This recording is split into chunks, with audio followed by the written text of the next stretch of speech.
வசந்தமுல்லை போலே வந்து அசைந்து ஆடும் பெண் புறாவே, வசந்தமுல்லை போலே வந்து அசைந்து ஆடும் பெண் புறாவே, மாயமெல்லாம் நான் அறிவேனே, வா வா ஓடிவா. வசந்தமுல்லை போலே வந்து அசைந்து ஆடும் பெண் புறாவே. நெல்லை நகரத்து பக்கம் வட்டம் அடிச்சுக்கிட்டு இருக்கிறீங்க. ஏற்கனவே ஏதோ திருவிழான்னு சொல்லி நெல்லை மாநகரமே பரபரப்பா இயங்கிட்டு இருக்கு ஐயா. அது உள்ள அண்ணாவை பார்த்து ரொம்ப நாள் ஆச்சு. சரி, போற வழியில நெல்லை நகரத்துக்கு வந்திருந்தேன். சரி, அண்ணாவை பார்த்துட்டு போயிரும் அப்படின்னு சொல்லி. எனக்கு முத்துச்சாமி அண்ணாவை பார்த்த சந்தோஷம், உங்களுக்கு அறிஞர் அண்ணாவை பார்த்த மகிழ்ச்சி. நெல்லை நகரத்துல ஏற்கனவே நிறைய தமிழ் அமைப்புகள் இருக்கு. ஆமா, இலக்கிய ரீதியாக பல்வேறு கருத்துக்களை பல்வேறு வகையில சொல்லிட்டு இருக்காங்க. ஆமா, அந்தந்த அமைப்புகளும் அந்தந்த தளத்துல நின்று இயங்கிட்டு இருக்காங்க. ஆமா, ஆமா.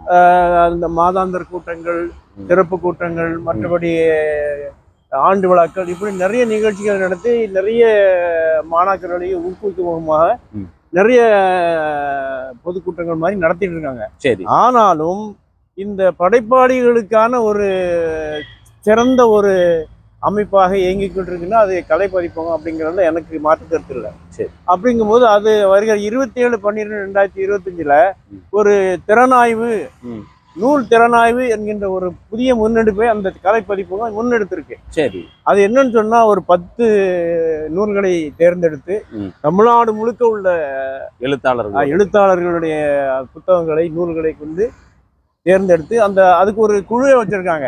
30-40 நூல்களுக்கு மேல வந்திருக்கு. குறைந்த காலகட்டத்தில் அந்த நூல்கள்லாம் வந்திருக்கு. அந்த குழுவில் இடம்பெற்றிருக்கீங்க. அந்த திறனாய்வு குழுல நானும் ஒரு உறுப்பினருங்கிறத உங்களை தெரிவிச்சுக்கிறேன். அதாவது ஐயா சொன்னதுல இருந்து நான் என்ன உள்வாங்கிக்கிட்டேன் அப்படின்னா, படைப்பாளிகளுக்கான ஒரு ஆகச்சிறந்த களமாக கலைப்பதிப்பகம் இன்னைக்கு வந்து நெல்லை மாநகரில், திருநெல்வேலி மாவட்டம் முழுவதுமே, இன்னும் சொல்ல போனா இந்த தென் மாவட்டங்களில் செயல்பட்டு வருது. கலைப்பதிப்பக பதிப்பாசிரியர் ஐயா செல்வமணி, எங்க அண்ணாச்சி, உங்களுடைய நண்பர், அவரை பத்தி சொல்லுங்க.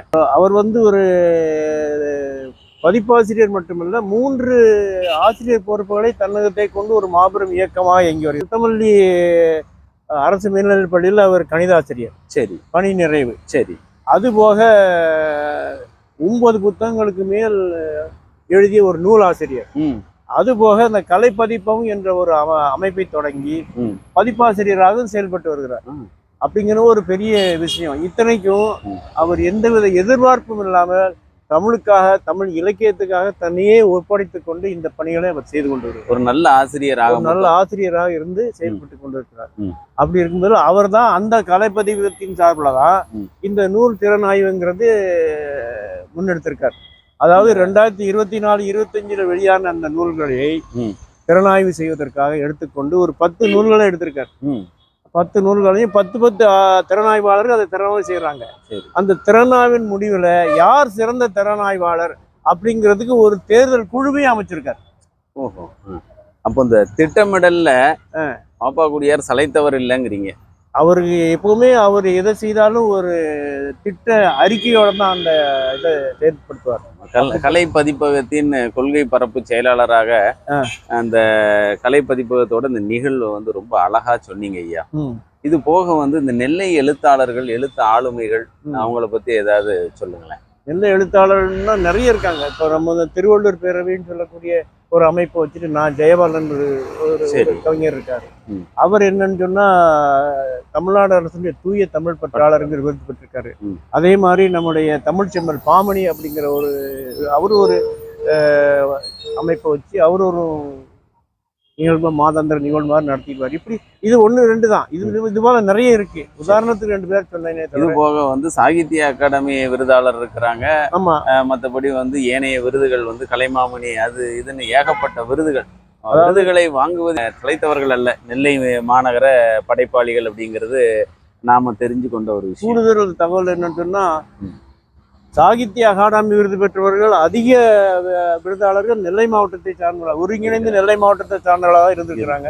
இப்ப கூட நம்ம வண்ணதாசன் இருக்காரு இல்லையா, நம்ம எழுத்தாளர் வண்ணதாசன், நம்ம ஊருக்காரர். ஆமா. அவர் தான் இந்த 27ஆம் தேதி இந்த நூல் திறனாய்வை தொடங்கி வைக்கிறார். நல்ல துவக்கமாக தொடங்கி வைக்கிறார். அது போக தொடர்ந்து 10 அமர்வுகள் நடக்கும். நிறைவாக நம்முடைய மாநகர மேயர் அவர்கள் வந்து அந்த திறனாய்வு செய்த சிறந்த திறனாய்வர் யார் அப்படிங்கிற விருதை அவர் பரிசு வழங்கி விழாவை நிறைவு செய்கிறார். ஆகவே எனக்கு இப்போ என்னன்னா நீங்க வந்து கலைஞரின் தம்பியாக தன்னை கருதக்கூடிய பாப்பாக்குடியாருடைய ஒரு விழாவை பற்றி சொல்லிட்டீங்க. அவருடைய மொழி உணர்வு, மொழிப்பற்று, பணி எல்லாத்தையும் சொல்லிட்டீங்க. ரொம்ப சிறப்பா இருந்தது. இப்போ கலைஞரின் அண்ணனாகிய அறிஞர் அண்ணா நமக்கு பின்னாடி அமர்ந்திருக்கிறார். புத்தகத்தை வாசித்து, இதுதான் பெரிய விஷயம். எப்போதும் பாருங்கள், ஒரு புத்தகத்தை அண்ணா வாசித்து கொண்டிருக்கும் போது தம்பிகளுக்கு அவர் தரும் செய்தியாக இருப்பதும் அதுதான். எப்போதும் வாசித்து கொண்டே இருந்ததுதான். அண்ணாவிற்கும் இந்த மொழி உணர்விற்குமான ஏதாவது ஒரு சம்பவத்தை கொஞ்சம் நினைவுபடுத்துங்க. அதாவது நீங்க அண்ணாவை பத்தி கேட்கும்போது எனக்கு ஒரு விஷயம் நினைவுக்கு வந்தது. அவர் பாராளுமன்ற உறுப்பினராக டெல்லியில இருக்கும்போது ஒரு வடநாட்டு எம்பி வந்து அவர்கிட்ட கேள்வி கேட்கிறார். உங்கள் மொழி வந்து எவ்வளவு சிறப்பு வாய்ந்தது என்பது எங்களுக்கு தெரியாது, ஆனால் எங்கள் இந்தி மொழியை 30 நாள்ல படிச்சு முடிச்சிடலாம். ஆனா உங்க மொழியை படிக்கிறதுக்கு காலங்காலமா வந்து நீங்க படிச்சு முடிக்கணும், 250 எழுத்து 300 எழுத்துக்கள் மேல இருக்குது. அப்படிங்கும்போது அது ரொம்ப கஷ்டம் அப்படின்னு சொல்லும்போது அவர் வந்து சொல்றாரு, உன் மொழியில 30 நாளுக்கு மேல படிக்கிறதுக்கு அது ஒண்ணுமே இல்லை ஐயா. ஆனா என்னுடைய தாய்மொழியாம் தமிழ்ல ஆண்டு காலமாக காலங்காலமாக கடந்து சொல்லக்கூடிய அளவுக்கு அதுல செய்திகளும் வாழ்வுக்கு தேவையான செய்திகள் நிறைய இருக்கு. 2000 ஆண்டுகளை கடந்தும் வள்ளுவம் இருக்கிறது. அது குறிப்பாக வள்ளுவத்தை சொல்றாரு. 2000 ஆண்டுகளுக்கு முன்னாலே திருவள்ளுவர் என்ற ஒரு ஆசிரியர் திருக்குறளை எழுதி இன்றைக்கும் அது நம்முடைய வாழ்வியலுக்கு பொருத்தமா இருக்கிறதுன்னு சொல்லி அந்த எம்பிக்கு பதில் சொன்னதாக ஒரு நினைவை எனக்கு சமீபத்தில் அண்ணாவை பற்றி சொல்ல வேண்டும்னா அதுக்கு வந்து இந்த நேரங்காலம் போதாது. ஆமா, இந்த நூற்றாண்டே போதாது. அதற்கு எல்லையே இல்லை. ஆமா, அதனாலதான் அவர் வந்து எல்லோருக்கும் அண்ணனாய் இருக்கிறார். நாம் எல்லோரும் அவருக்கு தம்பிகளாக இருக்கிறோம். இந்த திறனாய்வு திருவிழா வந்து வெற்றி பெறணும் ஐயா. இன்னும் பல படைப்பாளிகள் இந்த நெல்லை மண்ணில இருந்து வரணும் அப்படிங்கிற என்னுடைய வேண்டுகோளையும் உங்களுடைய ஆசையாகவும் அதை எடுத்துக்கொண்டு இந்த சந்திப்பு ரொம்ப மகிழ்ச்சியா இருந்தது. நன்றி ஐயா. நன்றி நன்றி நன்றி.